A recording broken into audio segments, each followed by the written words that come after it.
Hi everyone, today's question is take a pause and if you know the correct answer, please post it in the comments below. While analyzing the DNA of an organism, a total number of 5386 nucleotides were found out of which proportion of different bases adenine है 29%, guanine है हमारे पास 17%, cytosine जो है 32%, thiamine जो है that is 17%।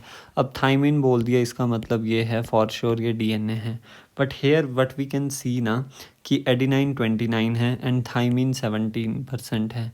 तो इसका मतलब क्या है कि प्यूरिन पिरिमिडीन के बराबर नहीं है। मतलब क्या बोलना चाह रहे हैं ये, जैसे एडिनाइन जो है वो थाइमीन के बराबर नहीं है, ना ही साइटोसिन जो है वो ग्वेनाइन के बराबर है।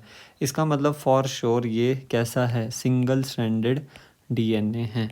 तो it is a single stranded DNA because अगर हम चारगफ रूल की बात करें, चारगफ रूल सिंपल के बोलते हैं कि molar concentration of purine is always equals to pyrimidine, यानी जितने A+G होंगे उतने ही हमारे पास साइटोसिन प्लस थाइमीन होंगे, या फिर आप ऐसे बोल लो जितने एडिनाइन होंगे उतने ही थाइमीन होंगे, और जितने साइटोसिन होंगे उतने ही हमारे पास ग्वेनाइन भी होंगे। Remember this thing. And 5386 basis अगर आपको याद आ रहा होगा तो मैंने आपको सबसे पहले ही पढ़ाया था लेंथ ऑफ डीएनए में 5174 जो फाज होता है उसमें 5386 बेसिस होते हैं। कैसे याद करवाया था, 5 देन उसके बाद 6 लिख दो, 6 का हाफ 3, 5 + 3 8, तो 5386 बेसिस जो है वो 5174 फाज में प्रेजेंट होते हैं।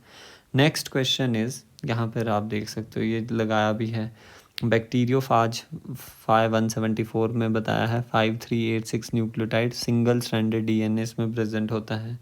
देन लैम्डा बैक्टीरियोफाज, लैम्डा फाज का मैंने बताया था कि इसमें डबल स्ट्रैंडेड डीएनए शुरू हो जाता है, तो 2 लिख दो लास्ट में, देन 2 का डबल 4, 4 का डबल 8, 48 + 2 15, तो 48502 बेसिस।